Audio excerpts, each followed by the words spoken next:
Welcome to Murder at the Round Table. I'm Ibsha and I'm joined by my co host Raf. Today's episode is, I think, more lighthearted than the things that we've been talking about, but I am taking everyone back to Oak Island. I'm finishing that series. And Whoa. if you haven't listened to the first part, you should definitely do that because it talks about the history, how it was discovered. It was discovered a long time ago, but how it came to the surface that there was treasure. So it'll just make sense. This episode, I'm just going to talk about some of the personal experiences people who have worked on the island through expeditions or excavations have gone through.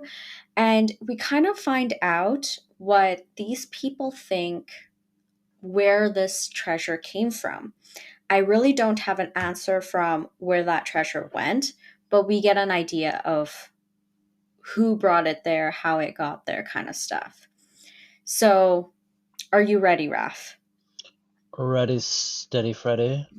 Wonderful, because I'm going to get right into it. There's a lot to go through. So, if you join true crime treasure hunts, lost treasures, theories, and all that kind of stuff, be sure to follow us, subscribe, show us some love at Murder at the Round Table, and right to the trigger warnings. Like I said, it's kind of lighthearted, but we do mention, or I mention, some worksite accidents. It's an open excavation. Anything is possible. We talk about ghosts, pirates. Um, and if that doesn't feel comforting to you at all, feel free to skip this episode and join us in the next. An updated trigger warning will be in the show notes below, so please do look at that before you continue listening to this episode. I love how you said if that doesn't bring you comfort, who would it bring comfort? I don't know. Some people are like, oh, pirates? No, thank you. Also, follow up. In the first part, you mentioned potentially doing a four-part series. Are you still thinking that, or how are you feeling No, now? I'm gonna try to end it off here. I think Okay. we'll have some answers. There's a part that I totally don't touch on, and I mean, I don't want to. I Mm-hmm. don't think treasure hunts or treasures or lost treasures are really my story, or really the genre that I enjoyed.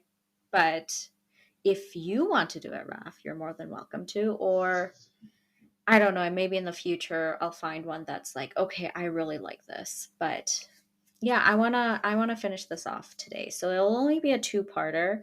Okay. If anybody comes forward with any interesting regarding Oak Island, I might do a follow-up, but for now this is it. All right. Sounds good. So also on the last part, I mentioned there was a Oak Island website with the archives of articles and letters written by the people that worked on the island. And I'm going to go through a lot of that. So that's my main source, the Oak Island archives. The link will be in the show notes. I do recommend people going and checking those archive letters out. There's some interesting stuff. I only looked through a few that I'm presenting today. But if any of those things interests anybody, they should definitely go check out the website, read it in detail, and then maybe send us a DM if they find anything that is intriguing. And of course, I'm going to miss some things because I do my research late at night. So I only go through what interests me. But yeah, feel free to do that. So, the first article that I went through, and there's a letter involved there, was by a man named Peter Beamish and Richard Barber. So, Peter Beamish is an instructor at the Institution of Oceanographics at the Mm-hmm. University of British Columbia. And I think Richard Barber might also be an instructor, but he could potentially be joining Peter Beamish in order to write the article, take some notes. I'm not quite sure. And I don't think the article or the letter explained that really. But, anyways, I'll just continue. Okay. Um, so, these two went to the island in 1965 Okay. to 1966. And they actually brought some of the students so they could get a very hands-on experience in the field.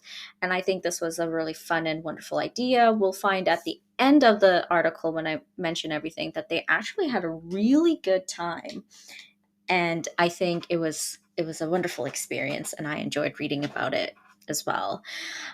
So the crew that went on this excavation expedition, they were the 15th group to actually go on the island to look for treasure.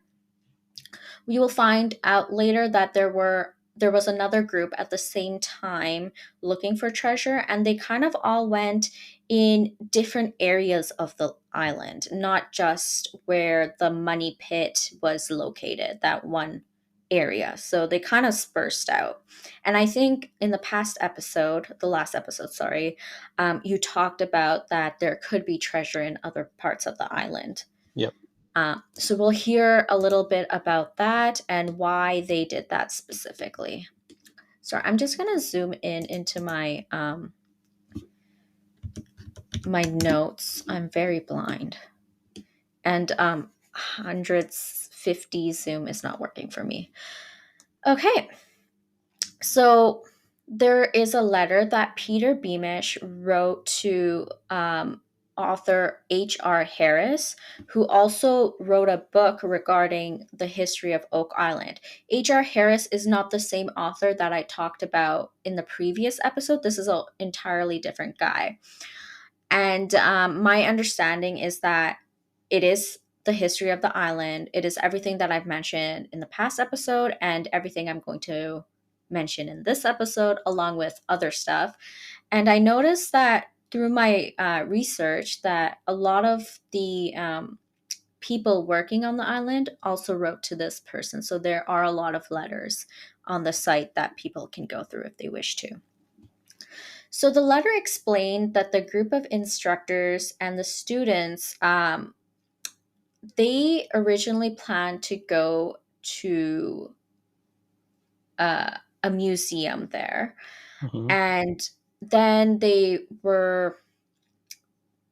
kind of saw like a lot of exhibits or maybe drawn pictures of pirates and coming to that island, and that's what kind of piqued their interest to go to the island and do their own excavation.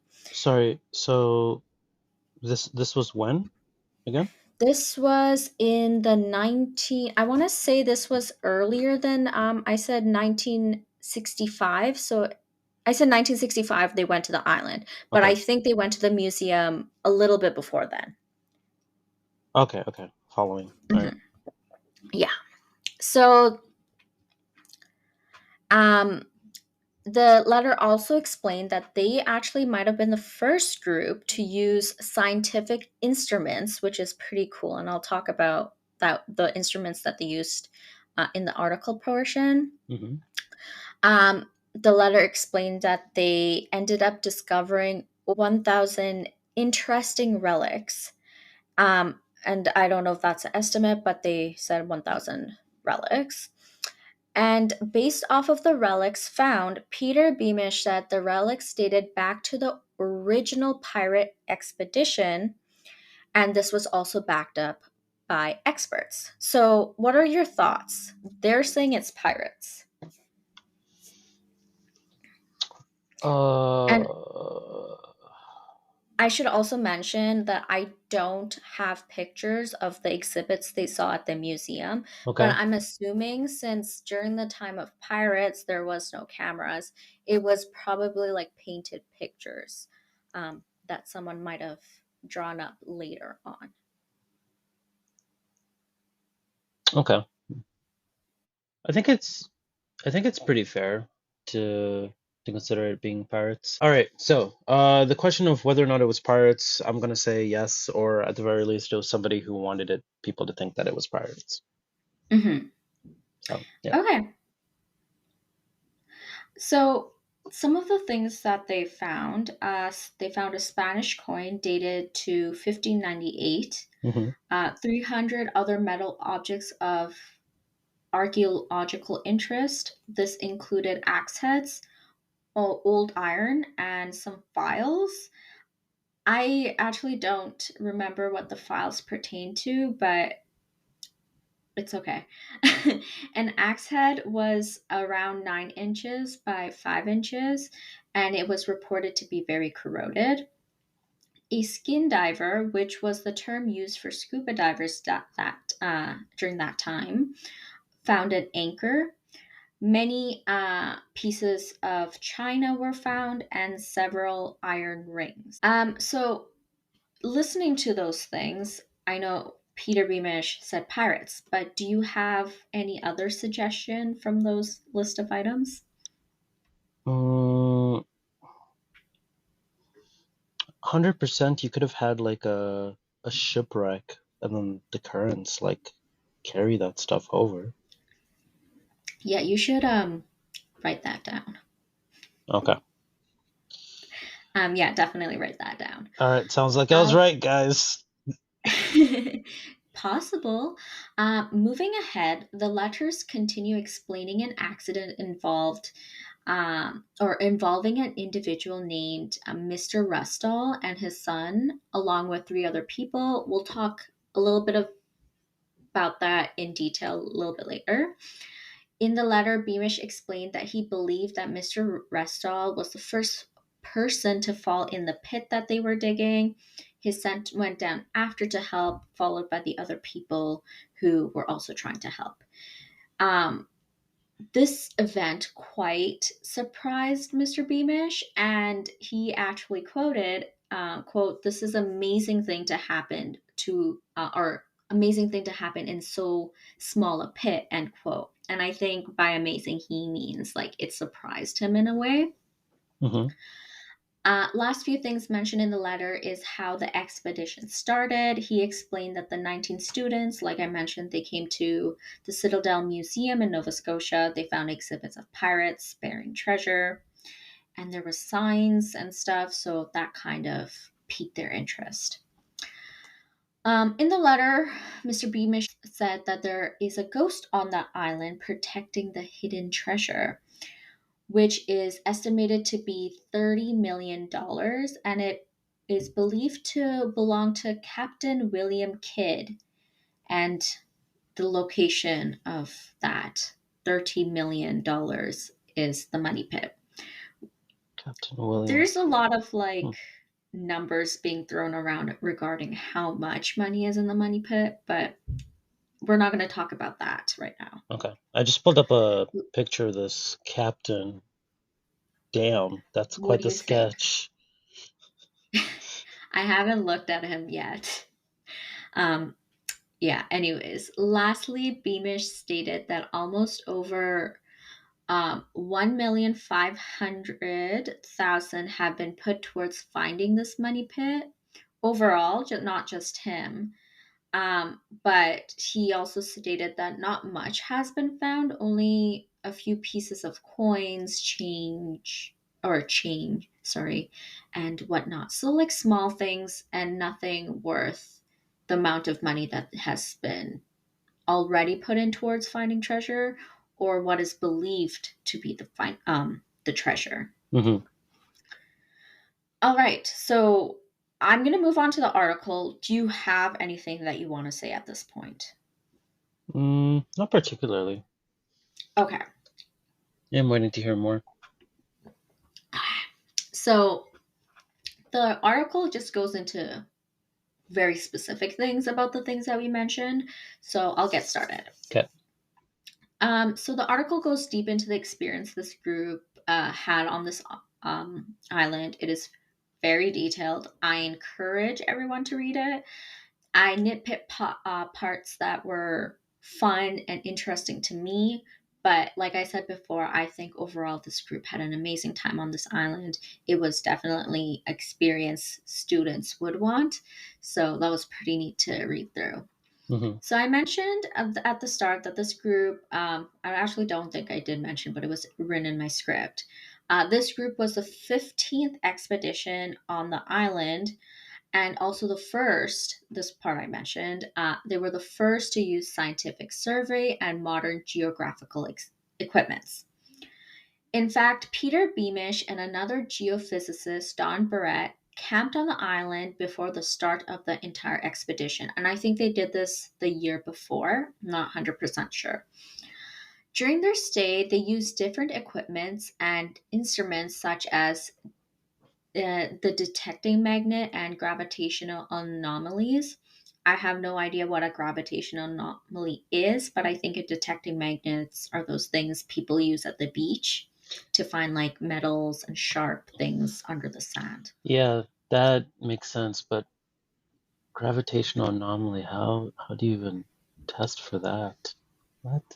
I didn't worry about that. Okay. Anyways, there's a lot of other interesting things. They also used electromagnetic equipment and they organized a full scale survey of the island. Hmm. And I'm not a, what is it, geophysicist, so I don't know what any of those things are.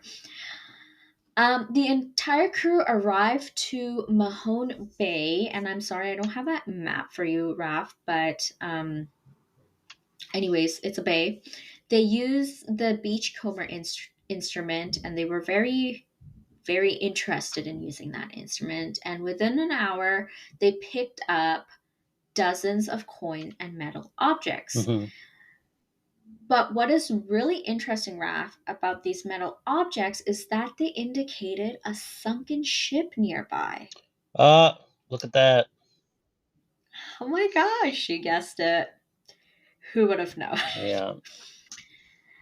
And the part that really interested the crew is that they learned before coming to the island that there was a burning ghost ship that sank not too far from the beach many years prior. I don't know if you know, I'm pretty sure you know, but when I say ghost ship, I don't mean like a ghost as in a transparent apparition. A ghost ship is usually a ship that was abandoned by the crew for whatever reason. So the ship, it was kind of just floating around and then it just burnt into ashes, I guess. So I had to search that up because when you said burning ghost ship, I actually thought like, oh, like the Flying Dutchman. No, stop. That's a whole different story. We should do a story on that. But okay, yeah, yeah, I Yeah, get it we now. should. But and like I've like it's funny because I said I'm not that interested in lost treasure, but like apparently I'm interested in like ghost ship stories. Hmm. So I actually found out from a different podcast that there is a lot of ghost ships out there, like just abandoned ships, floating around. Uh, maybe they are haunted, but they are not the transparent ghost ship kind of thing.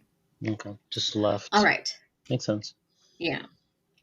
The article continues talking about the crew of young men working on different things that they found interesting, whether it be studying and working through the instruments, exploring the island, finding food, hunting. And there were some that physically were looking for sunken chests and other goodies. They were just overall having a grand time, pretty much. At some point during their first little bit of stay, a local fisherwoman who had mentioned tales of, quote, a red coated ghost who carried a musket and had um, interrupted many men who tried to dig the money pit, Hmm. end quote. And I said money pit in quotations. The crew asked the fisherwoman about the burning ghost sunken ship, and she explained, quote, her husband and brother had seen it, end quote. She also notified the crew that 20 years ago, her husband had pulled a sunken chest in his fishing net, but the chest had broken through the mesh and drowned into the waters, never to be found again, end quote. She even said the location was not too far from the island. What is interesting is last night I was going through some of the other letters that I don't mention in this portion of my episode, but similar things have happened to the other groups where they did find a chest, they tried to pull it out. For whatever reason, the chest sunk again and it was never found again. So it was a repeated pattern for many other people. With this info, two drivers were sent, or divers. Yeah, that should be divers. Two divers were sent to survey the waters, and they returned with an anchor and various pieces of china. They were all from different ages. Do you have any thoughts on this? I'm surprised that the China survived down there. Yeah, they a lot of people, and I do mention it. A lot of people have found china on this island. Hmm. So yeah, it's a common thing that comes up a I lot. wonder if it's because the ship that wrecked, um, could that have been, yeah, Carried. it could have been transporting goods, and the primary goods was China. It's a possibility, and I think you might be onto something. Yeah. Okay.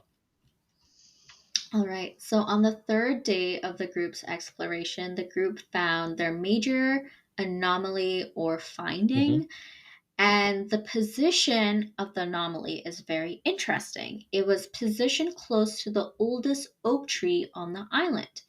And if you remember from the first episode of Oak Island, the money pit is just below an oak tree. Beamish and Ah. Barber both believe that during the time of the pirates, this oak tree would have been fairly young and possibly easy to dig around. And what is more interesting is that the instrument that they were using to find this anomaly indicated that treasure or whatever was setting off the instrument was within 20 feet below Ground surface. Yes. Now, Raf, Mm-hmm. if you remember in the first part, there was a slab that was found and later used as a fireback, and people believe that the slab stated that there was 20 feet treasure was there was treasure 20 feet below. Do you remember that? Yes. So yeah, the instrument is also saying there might be treasure or something within 20 feet below ground surface. This information was pointed out by one of the students. That was not my own finding. Okay. For the next little bit, and I think it might have been days, the group just worked through digging and moving rocks. Nothing really came from any of that, just little stuff. However, one of the fun things that the group did is that they stayed up all night on a Friday the 13th, full moon as well, to see if they could see the red coated ghost or a burning ship. And a student claimed that he had seen something, but unfortunately, no one else did. But we will find out shortly that the crew believed the ghost was very much present, disrupting their ability to learn and find the treasure. Hmm. So, Huh. do you have thoughts No, or no, no? I'll wait. I'll wait. Okay. So, we're going to go fast forward to August of that year, August 17th, and this was the first tragedy that occurred on the island. Like I said, there was another group on the island searching for treasure, and on the south shore, there were workers from the 13th expedition. A man named Richard and his son came to Beamish and his crew to get help. At the scene of the incident, five men, Mr. Restall, his son, and others were suffocating from poisonous fumes at the bottom of the pit, 20 feet below. Again, 20 feet. Beamish and or other members of the crew didn't bring any protective gear. I think they were given limited information of um, what the urgency Mm-hmm. was, but all of their protective gear was left at their camp, which was nearby, but time was really precious and they didn't really have enough time to go back to camp, gather their stuff, come back. Again, people were suffocating or already had passed at this moment. They had to think quick and they made a decision to lower a man by a rope, hoping that they could save the only man they could see who was gasping for air. So they lowered a man named Edward White, who was also a fireman, and this was probably the best person to do so because he probably had more experience holding his breath, which he had to do in order to do this rescue. Um, he held his breath the entire time. The team, or it took a team of 10 people, 10 men or boys, to pull the two men out. And the other guy's name, who survived the fumes, his name was Andy Dumont. Unfortunately, no one survived at this point. The rescue team simply did not have the time or resources to do so. Mr. Dumont, or Andy, survived because he was the last person to go into the pit in hopes to save somebody, but that didn't happen. Damn. However, when Mr. Dumont, do you No, want I to was say gonna say something? the stone was right. Yeah, in a way. However, when Mr. Dumont was pulled out, he was in a very critical condition. He suffered from asphyxiation and shock, but the rescue crew was able to administer artificial respiration. Dumont did turn blue, but the rescue team massaged him, allowing to increase blood circulation and all of that. So my next thing was to ask if you had any comments about that, but did you want to elaborate anything? Well, no, not really. It's pretty much they were right, I guess. In total, Mhm. sorry, how many people died again? I think 4 or 5, Okay, or maybe yeah, four or four or five. five. So the number was a bit off. It was saying like it would claim 7 lives or something, right? Yeah, and I don't talk about this in this part, but more people have died after as well. Okay. Cursed treasure. So I said this. Oh, yeah, there definitely is. So I said that the students had a true hands-on experience in the field, a little bit of everything. And to end off this article, I'm going to go back to the ghost for a second. So I had mentioned that the ghost interfered with the searches, and it did also interfere with this crew search.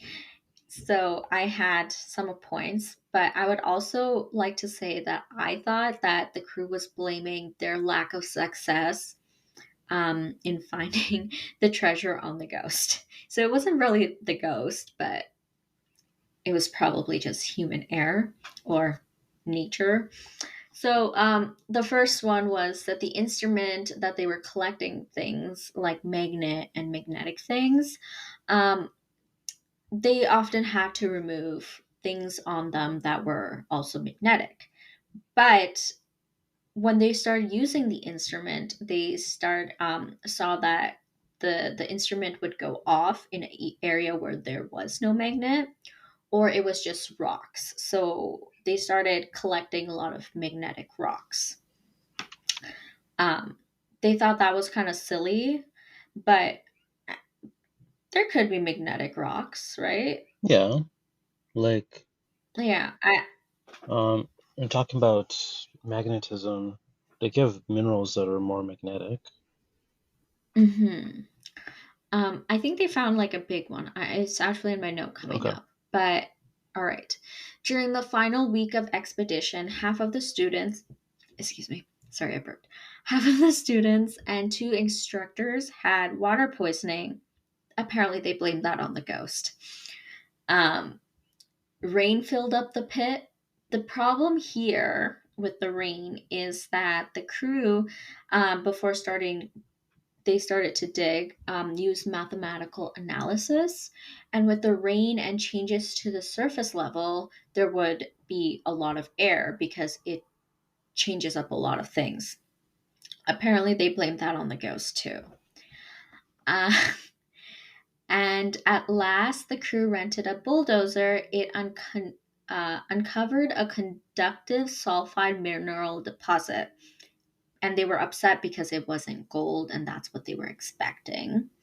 This led to some students to be a little bit upset, and some of them gave up, but others just wanted to find something on the island, so they just straight up just walked off to look for something. And one student had discovered 19th century Spanish coin. And so that was kind of their proving point that at some point pirates did raid Spain and then they visited Oak Island. Mm,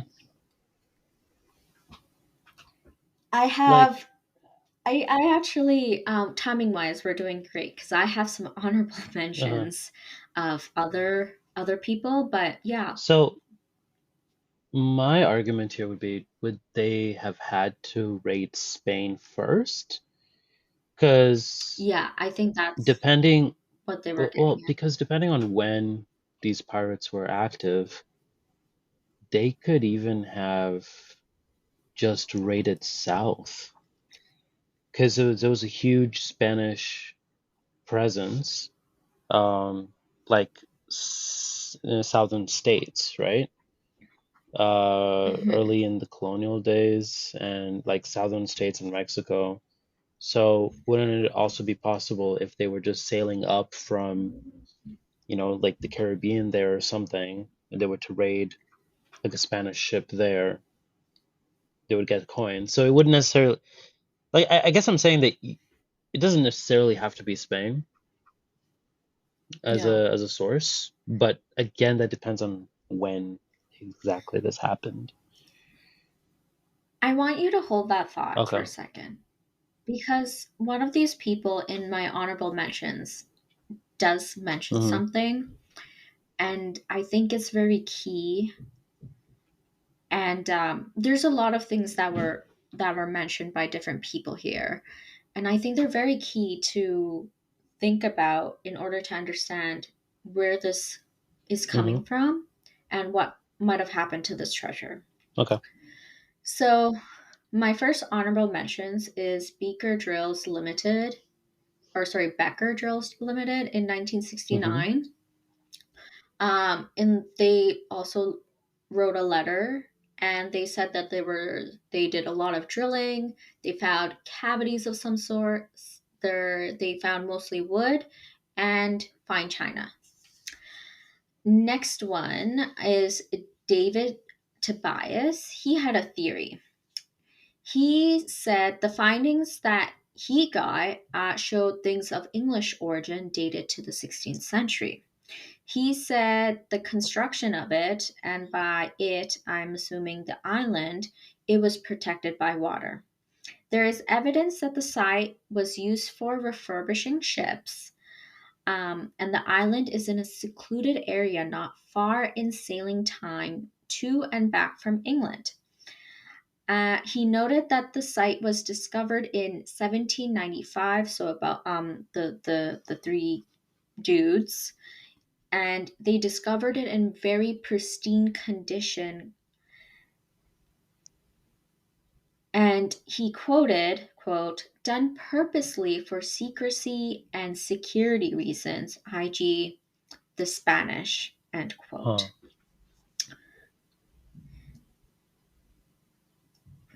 That's all, huh? Uh, I'm trying to I'm trying to figure out the why. Yeah. Why?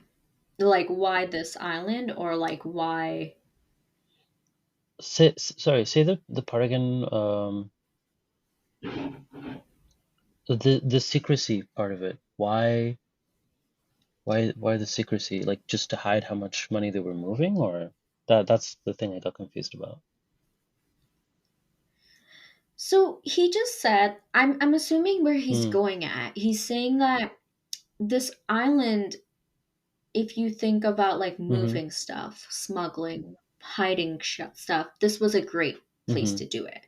Um, it seemed like the island had not been discovered for a while up until 1795, where it was discovered by that one person, and it was in pristine condition. So, and I think it was left, what he was going at, it was left undiscovered up until that point because they wanted to keep it a secret Oh, okay. and stuff like that. That's where I think it's coming from.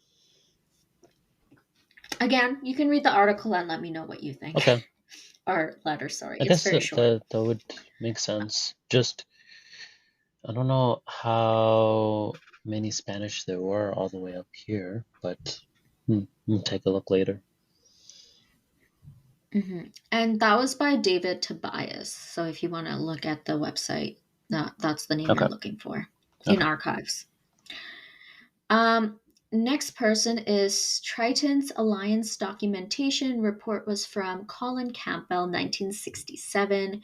He wrote about the work that was done before him. So the things that were found, basically everything that I mentioned in part one, and now Campbell talked about the current work being done on the island, such as the drilling, and then the future possibilities. So he kind of gave some suggestions. But what I found interesting was what he ended his report with. So he stated that it's probably pirates or another group similar to pirates.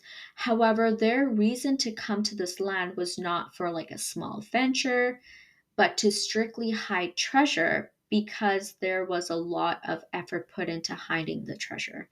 So obviously, these people that are looking for the treasure is struggling so much that he's starting to think like whoever hid it did it on purpose and actually put in a lot of thought and effort into it.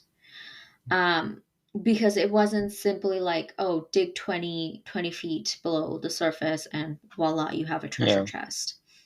He also included that after many searches, so all the excavations so far, it is clear that the horizon above the limestone or the gypsum had been deliberately flooded by pirates or others after the original operations was complete.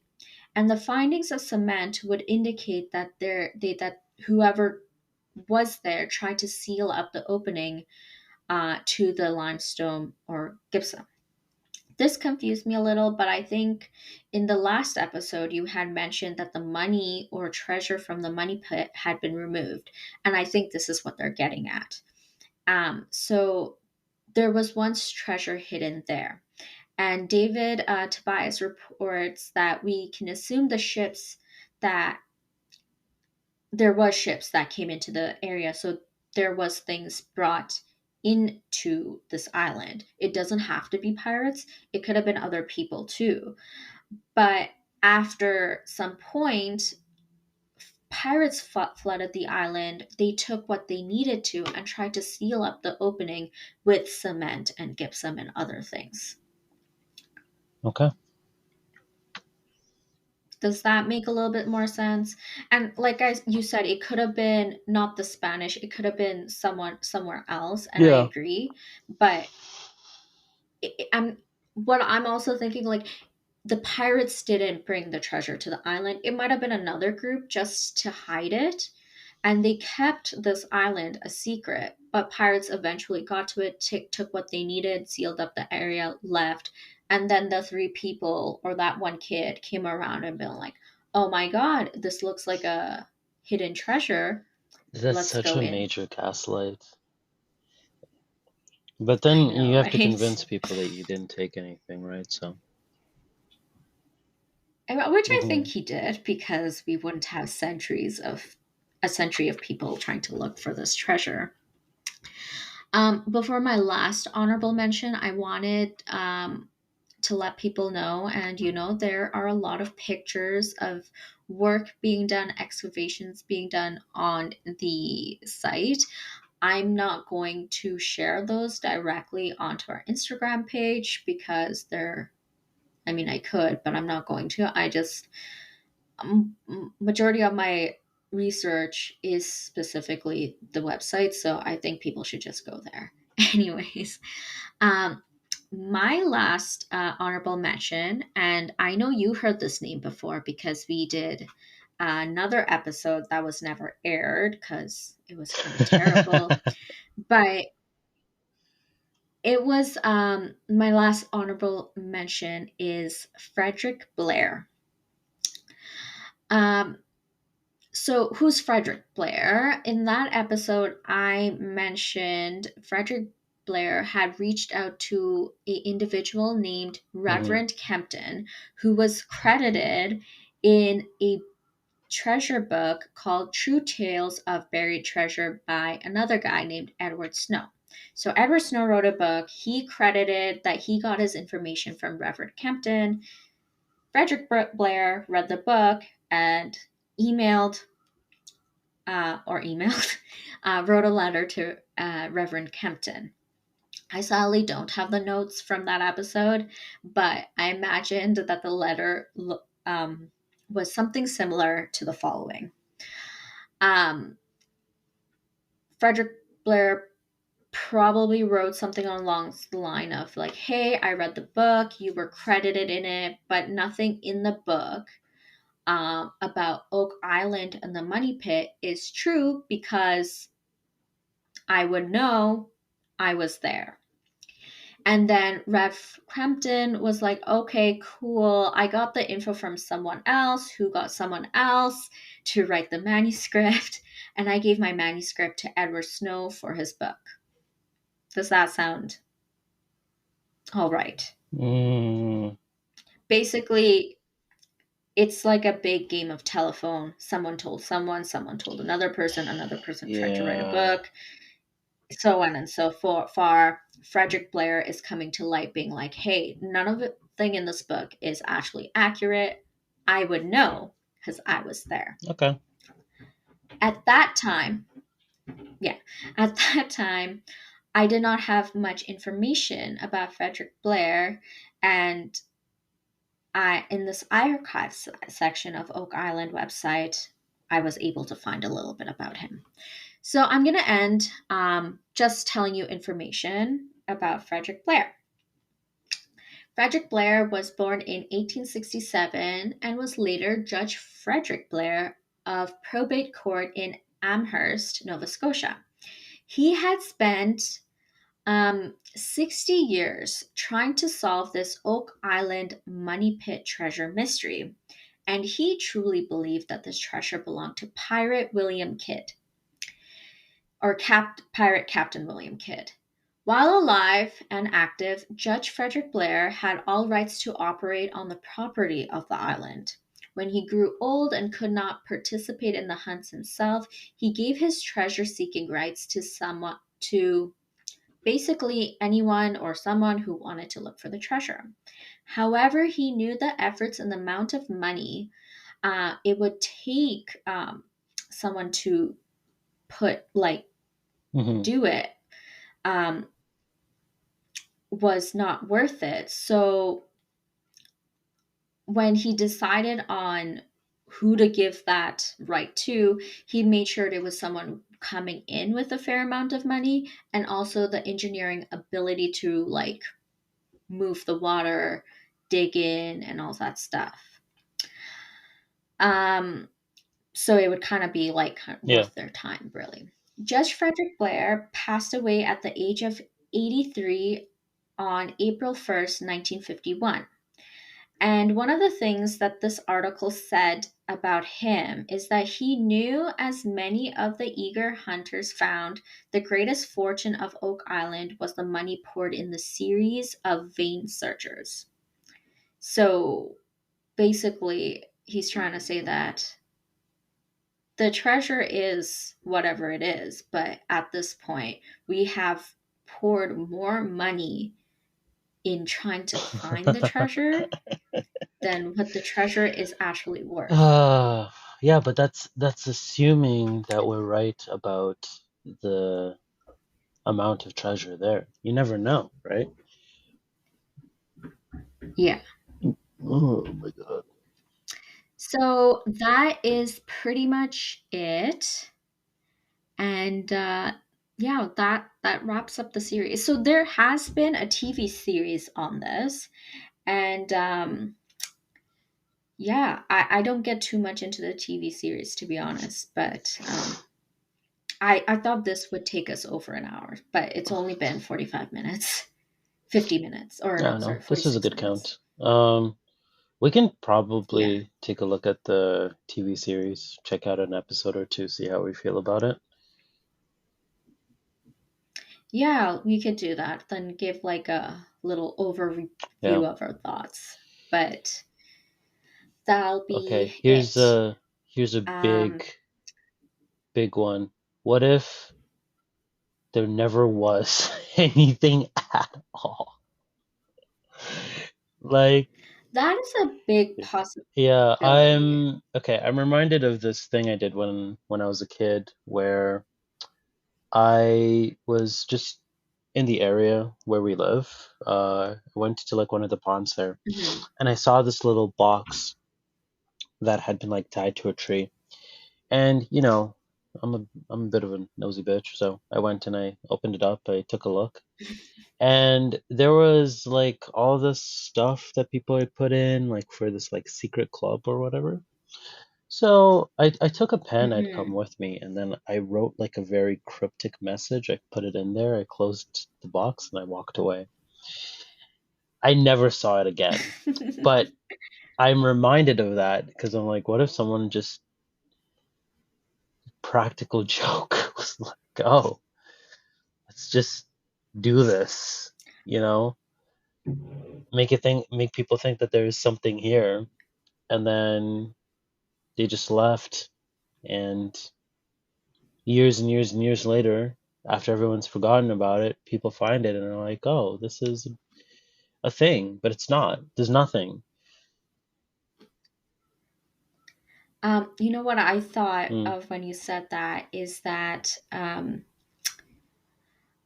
we in our friend group we plan to do little a chest thing that we dig up, put things in it, dig up like many yeah. years down the line. So I'm wondering if somebody thought they wanted to do that, so they did that. You came around, put a Hmm. cryptid message. Perhaps they buried it without even like looking what's in the box. Down the line, they're going to open that box up if they find it and find that cryptid message. And you're going to be like, who put Oh that no, in I think there? they did though. I think they did that like a week later because I was there. Um, yeah, the following week and Oh, it was gone. I never saw it again. Yeah. and they could have Oh, buried it. maybe actually. Yeah, that's But true. yeah. But I'm sure, like, whether they did open it or not, their thought was, like, who Hmm. put the message there? What was the I don't message? know. Honestly, I think I put some I put some like symbols in there. I wrote out like a message, Yeah. and then I put in a key that somebody could use to interpret the message, and then something else that indicated that it was what's that cipher called? That Roman one where you're like shifting one letter over. Anyways, so I put all that stuff Oh, in. okay. I don't Yeah, yeah, even yeah. remember what the message was. I think it was something very dumb, but yeah. You shouldn't have put a key. I think you should have just put something No, that's cryptid. true.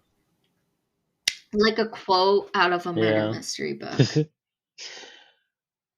uh I'll say thank you though for going through Oak Island. Yeah. I think from this conversation we've both realized we may lean towards ghost ships, I think. Yeah. Oh, there's Okay. so many. Mary Celeste was is a common ghost ship Hmm. story here. It's an unsolved mystery too. Um, I remember in listener stories of a podcast, or I don't know if it was a listener stories, but it might have just been like ghost Hmm. stories of like haunted ships. There's a ship that was abandoned, but it was just floating around for so long, and then people tried to take over it, and she just wouldn't work. So people just kept abandoning it, and it was just a repeated pattern. But I think she's still out there somewhere, just floating. No, I see it. Maybe we'll just do a little episode of a collection of like ghost ships. It'll be a little fun episode. But I really enjoyed the article of the students going to the island and doing a very hands-on experience. I thought that was a very, I mean, as a It student, I would have really it enjoyed that felt very experience, like I think. thorough. Hmm.